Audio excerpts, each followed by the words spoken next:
বঙ্গরি শাস্ত্রীতে সবাইকে অনেক অনেক স্বাগত। সবার মঙ্গল কামনা করে আজকের দিনটা শুরু করে দিলাম। সকাল সকাল উঠেছি বন্ধুরা, উফ বাবা, পুরো কেঁপে একদম অস্থির হয়ে যাচ্ছে। আমি কথা কি বলবো, পুরো চারিদিকে কুয়াশা। আর মানে আজকে মানে 6টার সময় উঠেছি আজকে, মানে পুরো ঠান্ডায় থাকা যাচ্ছে না। ঘরের ভেতর থাক, ঠান্ডায় বাইরে থাকিস না, চলে আয়। আজকের ভোরবেলায় ওঠার একটাই উদ্দেশ্য। অ্যাকচুয়ালি বেশ ১-২ বছর ধরে গানটা একেবারেই প্র্যাকটিস করা হচ্ছে না। মানে আ সেই টিউশনি করতাম বাড়ি, বাড়ি গিয়ে, তো সেই টাইমে খুব প্র্যাকটিস করতাম।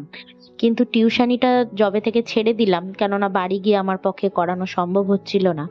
তার জন্য ছেড়ে দিলাম। আমারও প্র্যাকটিসটা কোথাও না কোথাও আটকে গেছিল। তো হঠাৎ করেই ভাবলাম যে না, আবার নিজেকে ঠিকভাবে শুরু করতে হবে। নতুন বছরের নতুন রেজোলিউশন নিয়ে আজকের মানে দিনটা থেকেই শুরু করলাম। তো বিছানার চাদরটা পাততেই হতো, কেননা বিছানার চাদরটা কাঁচা হয়ে গেছিল। তাই বিছানার চাদরটা পেতে নিয়ে বসলাম ভোরবেলা ৬টার সময়। কেননা ভোরের রেওয়াজের কিন্তু ব্যাপারটাই আলাদা। আর এবার থেকে রোজই রেওয়াজে বসবো, রোজই গান নিয়ে বসবো। কেননা এই জিনিসটাকে পুরোপুরি মুছে ফেললে হবে না। যেহেতু আমার বাবার স্মৃতি এটা। আর আমার বাবার পুরো জীবনটাই ছিল সঙ্গীত নিয়ে। তার জন্যই এই জিনিসটা ছাড়লে হবে না।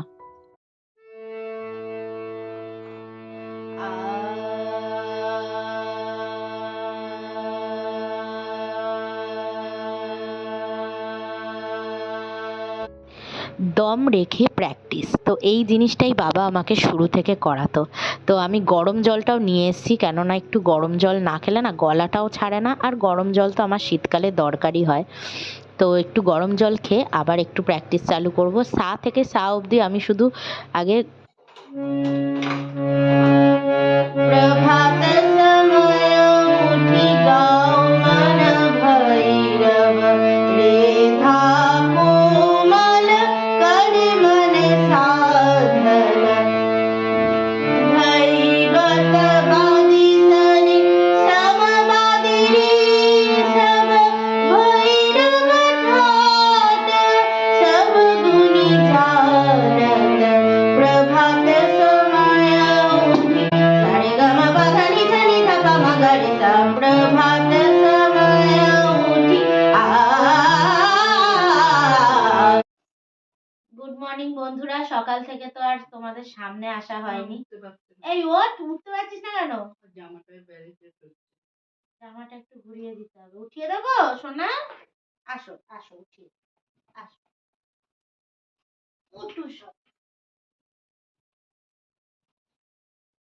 তো সকালবেলায় ভোরবেলায় আজকে থেকে অ্যাকচুয়ালি একটু ভাবলাম যে একটু ভোরবেলা করে রেওয়াজটা নিয়ে বসতে হবে।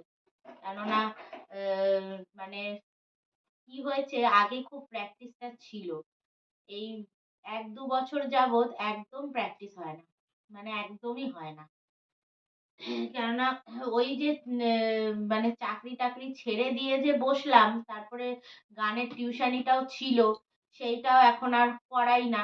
তো সেই সবের জন্য না আমার নিজেরও আর নিয়ে বসা হয় না। কিন্তু দেখো, যেটা প্র্যাকটিসের সেটা তো প্র্যাকটিস না করলে কি হয়, সবই শেষ হয়ে যায়। তো মনে হলো, তারপর আমার হাজবেন্ডও বলল। হ্যাঁ, হ্যাঁ, গানের টিউশনি গুলো তো দূরে গিয়ে করতে হতো বলেই ছেড়ে দিলাম সব। যেহেতু সময়ের সাথে তাল মিলিয়ে তখন অসুবিধা হচ্ছিল, তখন মায়ের জন্যই মেনলি। তখন তো মাকে ছেড়ে ছেড়ে যাওয়াটা আমার পক্ষে সম্ভব হচ্ছিল না, ওই জন্য সব টিউশনি গুলোই বন্ধ করে দিলাম। তো এই হলো ব্যাপার। তো যাই হোক, টিউশনি থাকুক আর না থাকুক সেটা তো বড় ব্যাপার না। যেটা জানি, যেটা ছোটবেলা থেকে শিখে এসেছি, সেটা তো প্র্যাকটিসের দরকার। কালকে আমার বড় তাই বলল, বলে যে যেটা তোর নিজের শেখার জিনিস, যেটা তোকে তোর বাবা এত কষ্ট করে শিখিয়েছে, সেটাকে বজায় রাখ। হ্যাঁ, কালকে আমার বর বলার পর না আমারও সেটা রিয়েলাইজ হলো। সত্যি তো, একটু প্র্যাকটিসে রাখলে কি গলাটাও সুন্দর থাকে। না হলে গলাটা আস্তে আস্তে বসে যাচ্ছে, সেই কোয়ালিটিটা হারিয়ে যাচ্ছে। যাই হোক, তো এবার থেকে মানে এটাই ঠিক হয়েছে, এখন তো বিশাল কনকনে ঠান্ডাটা একটু কমেছে, তাই জন্য ওই ভোরবেলায় উঠে 1 ঘন্টা একটু প্র্যাকটিস করবো, আর বিকেল বেলাতে একটু করে প্র্যাকটিস করবো, 4টে নাগাদ এরকম প্র্যাকটিস করবো। তো এটাই ভাবলাম এবার থেকে সেটাই করবো। যেদিন যেদিন বিকেল বেলায় হলো না সেটা আলাদা, কিন্তু সকালেরটা রোজ রাখবো। বিকেলেরটা কোনোদিন নাও হতে পারে অসুবিধা কারণে, বা হয়তো আমার হাজবেন্ড যেদিন আসে সেদিন অনেক পরে খাওয়া দাওয়া হয়, তো এগুলো। কিন্তু এখন তো আমি মানে সবই চাই, ইচ্ছা আছে যে দুবেলা বসার। তো যাই হোক, বিস্কুট খাবি? ওই জন্য তাকিয়ে আছে। নে। আরে মা, এ ফাইনালি কি রান্না হচ্ছে? এই তো বললি মাছের ঝাল হবে, গিলা গেলা গিলা মেটে। মেটে হবে, কিন্তু আজকে আর আমার ডিম কচুটা ভাজা খাওয়ার হবে। ডেট। ডিম খাওয়ার ডেট হলে ডিম নিয়ে আসো, গিয়ে যাও এখন। পিন্টুকে বলা মানে ওই ডিম না খাওয়ারই সমান। কিন্তু আমাকে বলতে হবে তো। সে বলবি, এনে রাখবি। মাম্পু অনেকদিন পিন্টু দাদার ডিম খায়নি, তাই না মাম্পু? খায় না ও। মানে বাইরের দোকান থেকে আমি ডিম কিনে আনলে, আগে যেমন, আগে তো আর পিন্টু দাদা তখন বিজনেস শুরু করেনি, বাইরে থেকে ওই যে ডিম আনতাম, বিস্কুট দিতে বল। আর পিন্টু দাদার থেকে ডিম নিতে শুরু করলাম। তবে থেকেই ডিমটা একটু পছন্দ করতে। সেদিনকে সুশান্ত এসছে, আহ, ও ব্যাগে করে ওই ক্রিম টাইপের সেই সুন্দর টেস্টি টেস্টি বিস্কুট গুলো হয় সেইগুলো নিয়ে এসছে, ক্রিমের। এবার ওইগুলো খুব মুচমুচে, প্যাকেট খুলে খাচ্ছে। উমা, ওর বাবার দিকে এরকম হাঁ করে তাকিয়ে আছে। এবার ও বলছে তুই খাবি? এবার ক্রিম দেয়নি, ক্রিম ছাড়া, যে মানে ক্রিমটাকে ছাড়িয়ে নিয়েছে, বিস্কুটের ওপর ভাগটা ভেঙে ওকে দিয়েছে, ও খাচ্ছে। জীবনে মাঝে মধ্যেই কিন্তু অনেক কিছুই থেমে যায়, কিন্তু সেটাকে পুশ আপ করার জন্য কিন্তু একটা মানুষের প্রয়োজন। যেমন আমি আমার জীবন সঙ্গীকে পেয়েছি। আমি কিন্তু আমার নিজের ট্যালেন্ট, আমার নিজের জিনিসগুলোকে কোথাও না কোথাও যখন হারিয়ে ফেলি, সেই টাইমটাতে তখন আমাকে এন্থু জুগিয়ে এনকারেজ করার জন্য আমার হাজবেন্ড সব সময় পাশে থাকে। ওই কিন্তু অ্যাকচুয়ালি কালকে আমাকে বলল যে তুই একটু নিজে থেকে প্র্যাকটিস কর, তাহলে আবার আগের মতন হয়ে যাবি।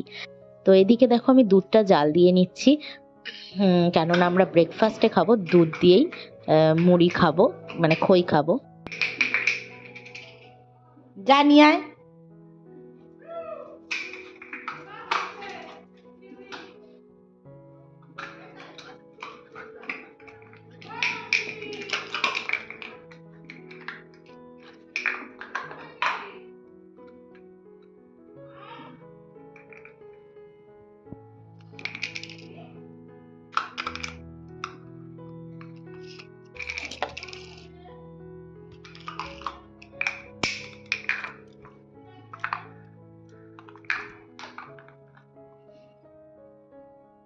দে আমার দিকে আবার। এই চলে গেল গোল করে ঘুরে। কোথায় গেল রে? কোথায় গেল? ওই তো দাঁড়িয়ে রয়েছে। নে নে নে নে নে নে নে, যা যা যা। এই ধরেছে ধরেছে ধরেছে।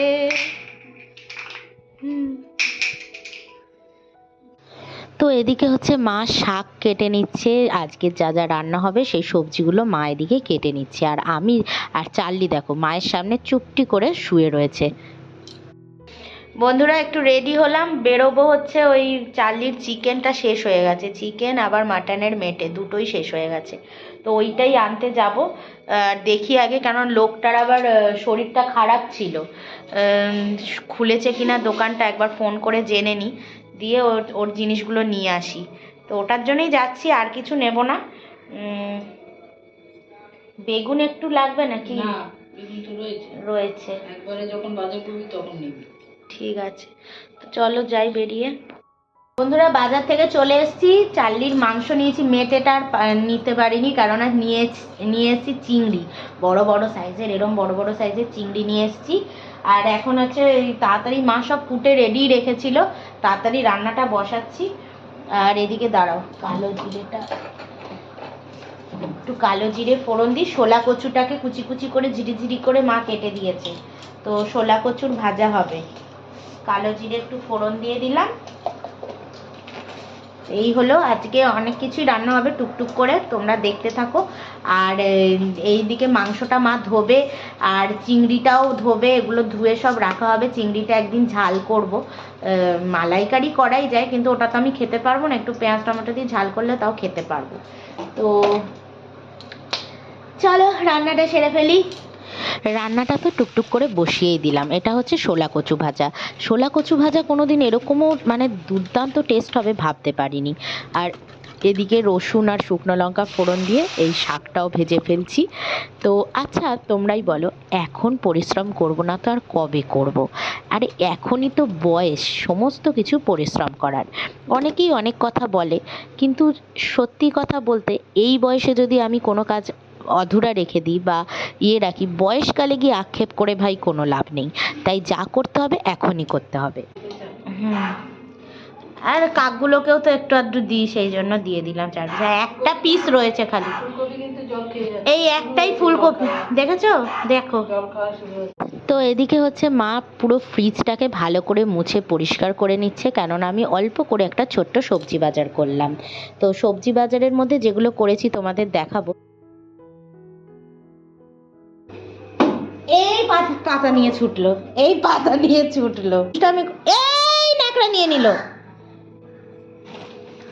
ওর জ্বালায় কোনো কাজ করার উপায় নেই। তো ও তো সুযোগে ছিল আর তুমিও সুযোগটা দিয়ে দিলে। ও তো সুযোগে ছিল। দিলাম। বুঝেছো কতগুলো কচু। তাহলে টমেটো নিলাম আজকে একটু অল্প করে বন্ধুরা, টমেটো নিয়েছি আর ওই গাটি কচুগুলো নিলাম। আর কি নিলাম? বিট নিয়েছি। বিটটা দেখাও একটু। হ্যাঁ বড় ইঁদুর। দুটোই নিয়েছি, কালকে নিরামিষ আছে, স্যালাড করা যাবে, বিটের স্যালাড। টমেটো 1 কিলো নিয়েছি। টমেটোর দামটা একটু কম বললো তাই 60 টাকা কিলো বললো। 60 টাকাটা নাকি ওর কাছে কম? হ্যাঁ তো 80 টাকা চলছিল, তো 60 টাকাটা তো আমার কাছে এখন কমই লাগবে না। 80 টাকা টমেটোর কিলো ছিল, 500 করে নিচ্ছি। এদিকে ভোলা মাছগুলো ভেজে নিচ্ছি। তো ভোলা মাছের ঝাল করব আজকে।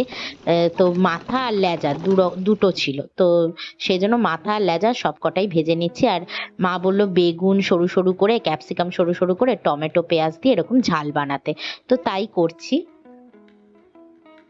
তো ফাইনালি আজকের লাঞ্চে পালং শাক সেদ্ধ রয়েছে, মেথি শাক ভাজা, শোলা কচু ভাজা, আর এদিকে রয়েছে চার্লির চিকেন করা হয়েছে, চিকেন ভাত, আর এই হচ্ছে ভোলা মাছের ঝাল। তো এই হলো মেনু। আর এদিকে আমলকিও সেদ্ধ করে রেখেছি, সাথে স্যালাড। তো আজকে কাজের শেষ নেই, প্রচুর প্রচুর কাজ। তো এইদিকে চিকেন এনেছিলাম যে, সেগুলো সমস্ত মা ধুয়ে টুয়ে দিল, আমি কন্টেনার করে সব ফ্রিজে ঢুকিয়ে দিয়েছি। আর এদিকে চার্লিকে খেতে দিয়ে দিয়েছিলাম। তো চার্লির খাওয়া হয়ে গেছে, আর টেবিলটা একটু অগোছালো ছিল, সেই জন্য টেবিলটাকে একটু সুন্দর করে পরিষ্কার করে গুছিয়ে নিচ্ছি। টেবিলটা এত বড় কিন্তু জিনিসপত্রেই খুব জবরজং হয়ে থাকে, কিন্তু কিছু কিছু খাবারের জিনিস তো টেবিলেই রাখবো বলো, আর তো কোথাও রাখার জায়গা নেই। তো যাই হোক, তো অল্প করে মানে সব জিনিসগুলো গুছিয়ে নিচ্ছে। আর এদিকে মা হচ্ছে গোপালের পুজো দিচ্ছে। তো আমি সম্পূর্ণ টেবিলটাকে না একটু ভালো করে মুছে নিলাম, পরিষ্কার করে নিলাম, কেননা ওই পাতা পুতা গুঁড়ো গাড়া সমস্ত পড়ে থাকে, কেমন বালি বালি লাগছিল। তো একদম সুন্দর করে চকচকে করে পরিষ্কার করে নিলাম। আর এদিকে আমার এই কাজ করতে করতে চার্লির খাওয়াও হয়ে গেছে, সেই জন্য চার্লির বাটিটা তুলে চার্লির খাবার জায়গাটা মুছে নিলাম।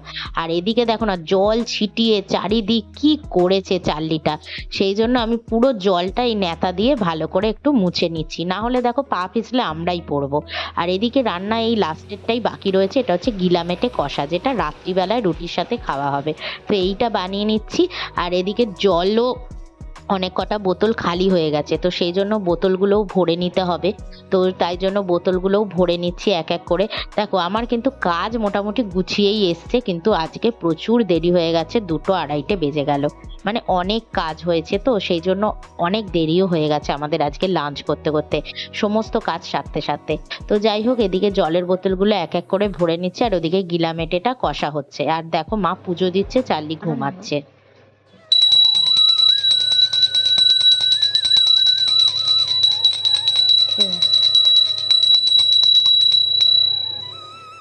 তো কাজ কাজকর্ম তো হয়েই গেল, এখন হচ্ছে গ্যাসের জায়গাটা মুছে একদম পরিষ্কার করে নিচ্ছি, তারপরে চান টান করবো, কেননা যেহেতু আজকে মানে চান করে টোরে একটু রোদ পোহানোর ইচ্ছা আছে।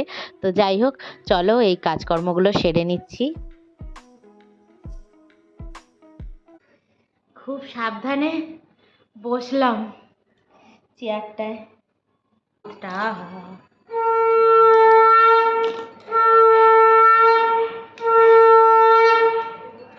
মা ওপরের পুজোটা দিল।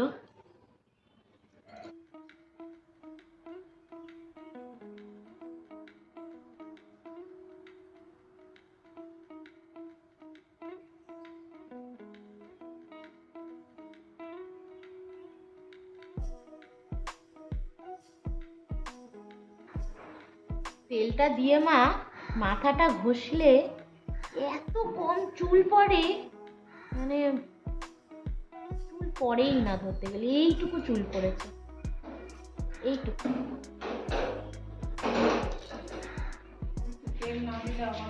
হ্যাঁ, তেলটা কন্টিনিউ দিতে হবে, তেলটা না দিলেই, তেলটা মানে কি গরমকাল কি শীত কি বর্ষা, কেউ বেগুন টেগুন পোড়াচ্ছে না।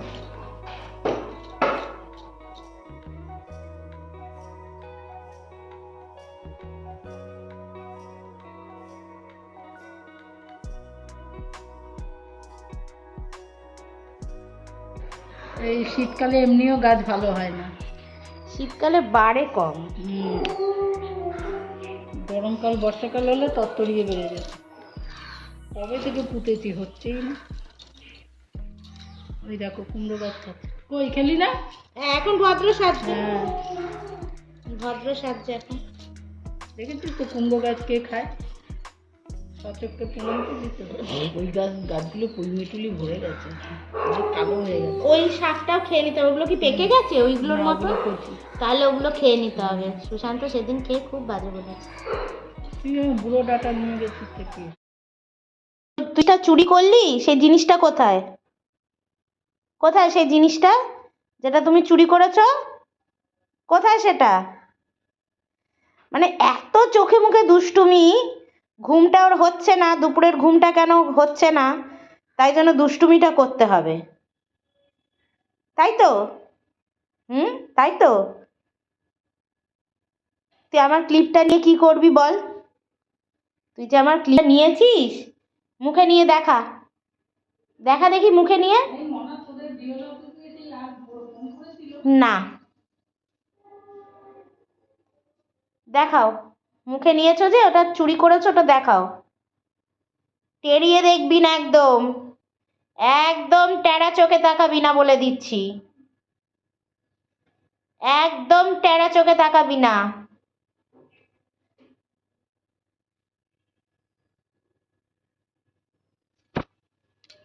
একদম টেরা চোখে দেখবি না।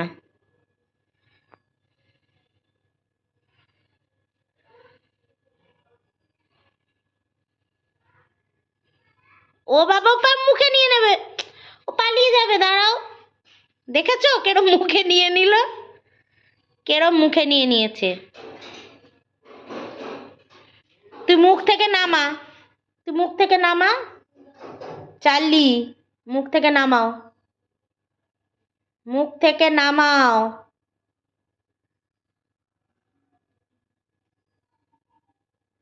তুই জানিস তো চার্লি, ওটা আমার মাথায় দেওয়ার ক্লিপ, ওটা আমি মাথায় দিই, তুমি তো আর দুষ্টু করো না ক্লিপ নিয়ে।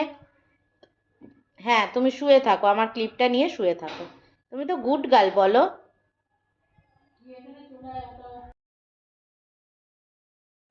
লেখ লেখ লেখ, ওই লাইনটা লিখলেই তো হয়ে যাবে।